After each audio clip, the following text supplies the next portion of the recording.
Hey everybody, this is John here from Mostly Reptiles, and today we're going over the top 5 most common mistakes that new reptile keepers make.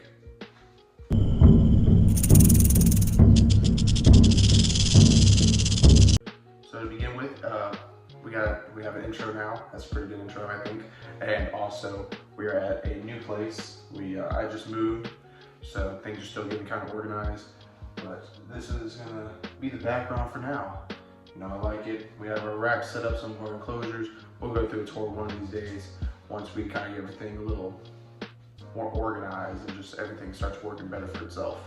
And we're going to get into the list starting at number 5, which is going to be handling your reptile. So the most common mistake I do believe is handling your reptile at certain times and just handling your reptile too soon. For new keepers and even for existing keepers, handling a certain snake or gecko is always an exciting part of the journey of owning these amazing animals. But if the animal is too scared or not used to his environment, then holding is not recommended. It's kind of like someone throwing you into a new room full of a whole bunch of people that you don't know and expects you to be totally comfortable. Well, with these guys, they're going from one enclosure, whether it's a pet store or a breeder, and they're getting put into this totally new environment. So giving them time, around a week or so, to kind of mellow out, relax, understand where their environment's at, and just, you know, so they can understand the new scents, all the objects in it, and then also seeing them eat will provide them with a little less of a stress factor. And then things such as snakes, when you're feeding your snake, it's not recommended to hold your snake after feedings for at least 24 to 48 hours. Now moving from like a bin or so, okay, that's fine.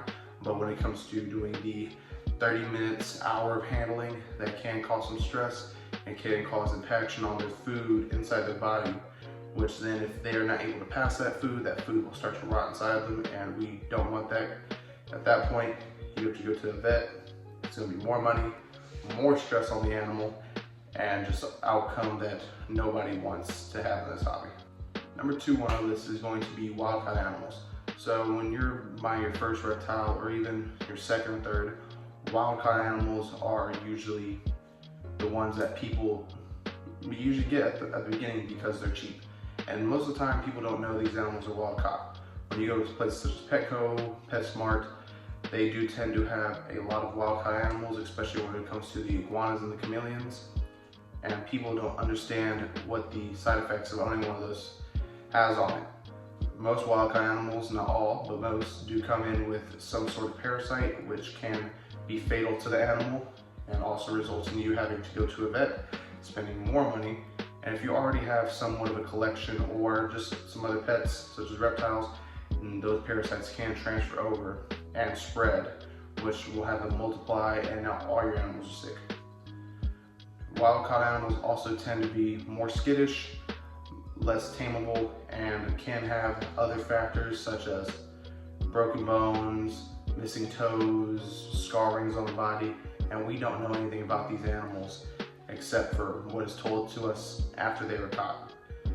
They do tend to not even live that long once in captivity. I've owned a couple wild-caught animals just because sometimes you can't find them captive bred often, so we will buy wild-caught animals so we can breed them, try to have some outline of captive bred animals, and we can kind of build up with the hobby. But if you're buying a wild-caught animal just to have as a pet, not the brightest idea. We do want the animals to live a good life, feel comfortable, and we don't want to have to promote the wild-caught part of the hobby.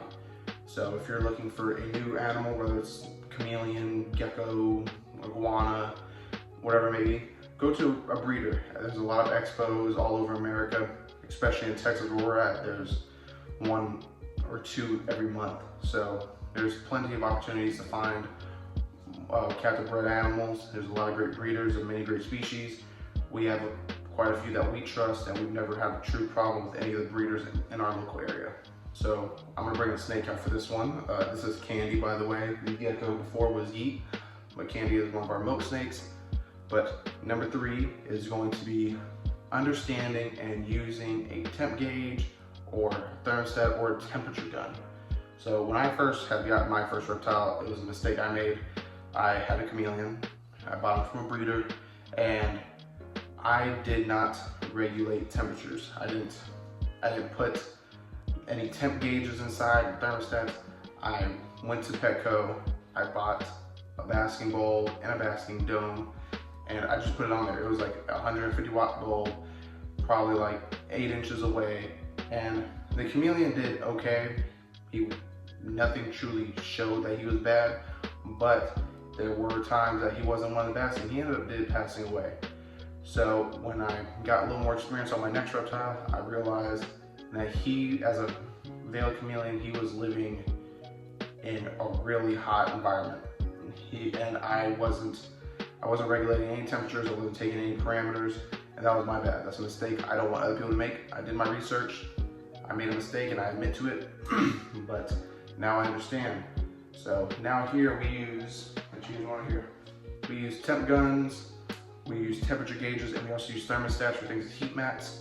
The temp guns, all you do is you'll shine at something, and on the screen, it'll show you some sort of reading. I know it's backwards for y'all, but it shows some sort of reading on their ambience, their basking, and some can even show, like this one, on the moisture level or the humidity. And it allows you just to understand the parameters better. If you're not taking the parameters, then you can have serious effects on your animal. They can get burnt from things like the heat mats, especially snakes. Heat mats can tend to go up to 130 degrees if not on some sort of timer or thermostat, because all the energy is just pushed into it and it goes to its cap, which is usually around the 115, 130 range. Some go even a little higher, and it can cause burning on their stomachs, and that could potentially kill your animal. Also, when it comes to things with the heat, you can't have too high of an ambient and there's no cool side, or even things with the temperature gun reading your humidity. It does allow for you to understand the moisture level. If it's too high or too low, they have respiratory infections, or they can have shedding issues if there's snake or reptiles or chameleons. If you have frogs and you don't know the temperatures, they can dry out real well, or not real well, real bad, and that can kill them as well. So the number 4 thing is going to be habitat or enclosure size. For a lot of our reptiles, we're told to keep them in certain parameters or certain dimensions of an enclosure. For instance, Dubois, we keep her in a 4x2x2, but our baby corn snakes, we would not dare to really put one in there.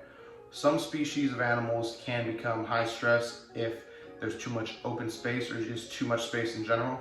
We see it a lot in things like bearded dragons, crested geckos, leopard geckos, where the animal just straight up won't eat anymore, or they don't want to venture out. For our corn snakes, depending on the size, we use like the little hatchling rack tubs, or we do 10 gallons, 20 gallons, and we kind of build it up until they get about this size. And then of course the 4x2x2s, or if they're breeders, we have our own enclosures for those. But understanding how big of an enclosure size is needed definitely does help. We don't want to put something that's can overstress in such a huge environment, and vice versa. We don't want to put such a big snake in something that's very contained and very small. When you're looking at a reptile, we understand that if you get a baby corn snake and you only have to buy a 4x2x2 enclosure, you're good forever. The price does kind of work, but it's not worth it. There are alternatives though. Some enclosures, we have one, it's a 4x2x2, but you can add dividers. So let's say you have one that only needs to be in a 40 gallon or 10 gallon or such. You can divide the enclosure off into separate areas. You can put a divider in between and then have 2 sides of the enclosure for 2 different snakes. That is an option. Or you can go cheap and build enclosures yourself, or even do things such as tubs or snake racks. Snake racks are still good. You know, I'm not against them. I use them. I use both snake racks and terrariums, but You have to understand, don't constrict or take away space from the snake just because it's a low budget option. There's always the need for just providing a good environment for the animal. So next time you're looking for a reptile, find an appropriate cage, look up what you need. Don't over exceed, don't under exceed. Upgrades are gonna come as they're supposed to. And if we have to spend the money, we're more than happy to do that. If you can't spend the money, don't get the animal. For the last one is for number 5, technically, it's going to be research. A lot of beginners and even some people who've been in the hobby for a while don't do research on any of their animals. And we understand impulse buys at expos or PetSmart or Facebook and things. You know, you want to snatch the animal up before anybody else gets it because it's a good deal or it's just something that you find appealing, but you have to do the research. We've seen people at expos who come to our table with a certain animal and they don't understand on how to even care for it. They already bought it. It happens a lot with things like tortoises, chameleons, and ball pythons. Tortoises are probably the biggest one. Everybody gets the little cute sulcata tortoise, and they don't understand that that sulcata tortoise is going to be a dinosaur at the end of it, and you're gonna need to have it outside. Everybody gets it, it looks cute, my son would love it, so they just impulse buy on it. But you have to understand, you have to understand that you have to do your research. Research on diet, size of enclosures, how big the animal's gonna get, parameters, what type of enrichment items are going to be needed. You know, you don't want the animal being bored inside their enclosure, and just basic animal and reptile care. The same stuff you would do if you had a dog on what kind of food it should eat, how long you should walk it, how to train it. You need to do the same stuff when it comes to a reptile. We don't want to buy reptiles and just have them die or be miserable for their life. So sulcata tortoises, and most all tortoises, are the top ones. And they're very hardy animals. They can be kept in harsh conditions and still live on, but it's not fair to them. We don't want to provide that. Again, if you can't spend the money and you don't know what you're doing, don't get it. One way that we like to work with expos is we do our research, we know what we're kind of going to get, and we build enclosures for that specific animal. Some enclosures, like if we were going to buy a crested gecko, we know we have gecko tubs or gecko enclosures already built, so we're comfortable with that. If you're in that position, then by all means, go and do it. But understand, if you're buying an animal, you need to have the stuff prepared to take care of it for however long it's going to need. And if you can't do that, don't go out and buy the animal. I hope this did help anybody who's new to the hobby or who is just looking at buying the first reptile. Again, reptiles are an amazing animal. It is a privilege to own them and work with them, so we should treat it as such. Don't go out and buy things that you can't afford. Don't go out and buy things that you're not going to afford in the next year because you don't have the money to take care of it. If these are investments, these are long-time investments too. Some of the reptiles can live 20, 30 years. So we have to plan accordingly and work well with the animal and just understand how to give it the best life possible. You are its provider, it's just here. But thank y'all for watching. If you did enjoy, please like and subscribe. If you have any questions, comment down below. Go on our social medias on Facebook, TikTok, and Instagram at Reptiles, and we'll catch y'all later.